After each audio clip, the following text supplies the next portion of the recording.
সাত সকালে দুর্গাপুরে চাঞ্চল্য। এই মুহূর্তে আমি দাঁড়িয়ে আছি দুর্গাপুরের ২৯ নম্বর ওয়ার্ডের সগরভাঙার কে ব্লক হাউজিংয়ের সামনে, এবং সেখানেই আজ সকালে এই জায়গাতেই পড়েছিল শয়ে শয়ে প্রধানমন্ত্রী জনধন যোজনার এটিএম কার্ড ও পাসবই। স্থানীয় বাসিন্দারা সেটা প্রথমে তাদের নজরে আসে এবং তারপরেই তারা এখানে স্থানীয় কোকোভেন থানায় সেখানে খবর দেয়, এবং খবর দেওয়ার পরে কোকোভেন থানার পুলিশ এসে সেই সমস্ত কার্ডগুলি উদ্ধার করে নিয়ে গেছে। কার্যত স্থানীয় বাসিন্দাদের মনে বিস্ময় জেগেছে যে কিভাবে এত এই জনধন যোজনা, প্রধানমন্ত্রী জনধন যোজনার যে এটিএম কার্ড এবং পাসবই সেগুলো এই এলাকায় এলো। যেমনটা জানা গিয়েছে, স্থানীয় একটি স্টেট ব্যাংক রয়েছে, এফসিআই শাখা, এবং সেখানকারই বেশিরভাগ এই পাসবই এবং কার্ড ছিল, এবং এই সগরভাঙা বা তার আশেপাশের অঞ্চলেরই মানুষের কার্ড। এবং এই নিয়ে যথারীতি কিন্তু বিস্ময় সৃষ্টি হয়েছে এলাকায়। এলাকাবাসী প্রশ্ন করেছে এবং তার পাশাপাশি এলাকাবাসী এই গোটা ঘটনার উপযুক্ত তদন্তও দাবি করেছে। রাস্তায় যাওয়ার পথে, বাড়ি যাওয়ার পথে দেখলাম বেশ 100 বা 150 পিসের মতন সব ছড়িয়ে ছিটিয়ে, স্টেট ব্যাংকের বই এবং এটিএম কার্ড এখানে পড়ে আছে।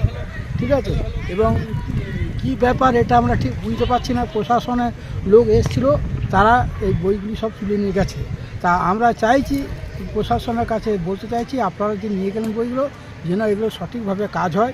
কোথাতে কী হয়েছে কী না হয়েছে বা কারা ফেলে গেছে, কী ব্যাপার এর মধ্যে আছে, এটা আমরা জানতে চাই। আজকে দেখলাম কি আমি যখন ভেন্ডা লাগাইছি তখন ছিল না। ঠিক আছে, যখন ছিল না তখন আমি যখন এসেছি দেখেছি কাগজগুলো রয়েছে। কী কাগজ ছিল ওগুলো? ওগুলো কী কাগজ আমি জানি না, কিসের, আমরা তো পড়ালেখা নাই। মানে বস্তা নিয়ে ঘুরে এলাম, তখন দেখছি ভিড় আছে, আমার কিসের দেখছি ওগুলো কাগজগুলো পড়ে আছে। তো আমার বলে কি দেখেছিলি? আমার না, আমি দেখি না কাকা। এগুলো কুড়িয়ে দাও নি? তুমি কুড়াও নি? না, আমি করিনি। আমি বাজারে যাচ্ছিলাম, যেতে যেতে এখন দেখছি যে এইখানে জনধন যোজনার কার্ডগুলো পড়ে রয়েছে। তা বিস্তারিত যা দেখলাম, তাতে দেখলাম যে সমস্ত জায়গারই কার্ড, এটা শুধু এক জায়গার নয়, এমনকি সাগরভাঙা কলোনিও আছে, তাতে গোপীনাথপুর আছে, মুসলিম পাড়া আছে এবং বিধাননগর আছে।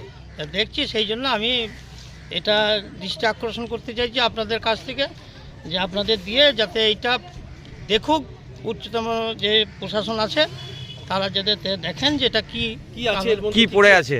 এর মধ্যে দেখছি কিছু অ্যাকাউন্ট পড়ে রয়েছে, আপডেটও করা আছে, আবার 2024 পর্যন্ত এটিএম কার্ডও করা আছে, পাসবইও আছে। হ্যাঁ, পাসবইও রয়েছে, সব জনধন যোজনা, সব জনধন যোজনা। এই যে স্ট্যাম্প দেওয়াই রয়েছে, আপনারা এইখানে দেখুন, এই দেখুন, প্রধানমন্ত্রী জনধন যোজনা। যথারীতি এই ইস্যুতে রাজনৈতিক চাপানুতর শুরু হয়েছে।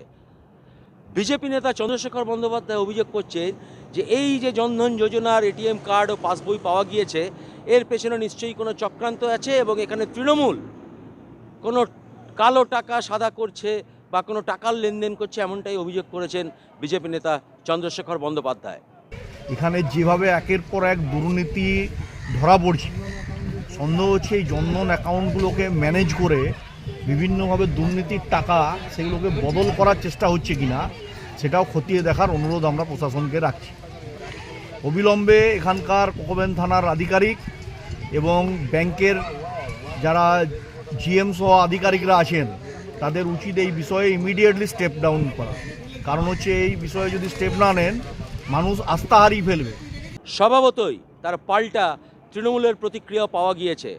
আশিস কেশ ৩ নম্বর ব্লকের সহসভাপতি, তিনি যেমনটা জানিয়েছেন যে এটা সম্পূর্ণ বিজেপির চক্রান্ত, কারণ তারা এলাকাবাসী, তারা এই খবর পেলেন না, তার আগেই বিজেপি নেতা সেখানে পৌঁছে গেলেন, ফলে স্বভাবতই বিজেপির দিকেই আঙুল তুলেছে তৃণমূল। দেখুন, প্রথমত হচ্ছে যে আমি কিছুক্ষণ আগে ঘটনাটা শুনলাম, তো আমরা একটা জিনিস লক্ষ্য করলাম, আমরা এই ওয়ার্ডের বাসিন্দা এবং আমরা এই যেখানে ঘটনাটি ঘটেছে তার থেকে 100 মিটারের মধ্যেই থাকি, অথচ দেখা যাচ্ছে যিনি 500 মিটার দূর বা 2 কিলোমিটার দূর থেকে এসে উনি খবর পেয়ে যাচ্ছেন। আমরা খবর পাওয়ার আগেই উনি এটা খবর পেয়ে গেলেন। এটার পেছনে নিশ্চিতভাবে বিজেপির একটা চক্রান্ত, তাছাড়া কিছু না। মানুষকে বিভ্রান্তি করছে, সামনে লোকসভা ভোট, মানুষকে নানা রকমভাবে পশ্চিমবাংলায় এরকমভাবে বিজেপি চারিদিকে বিভ্রান্ত করছে, এটাও তার একটা নমুনা। দুর্গাপুর থেকে কৌশিক বসুর রিপোর্ট, 99 নিউজ বাংলা।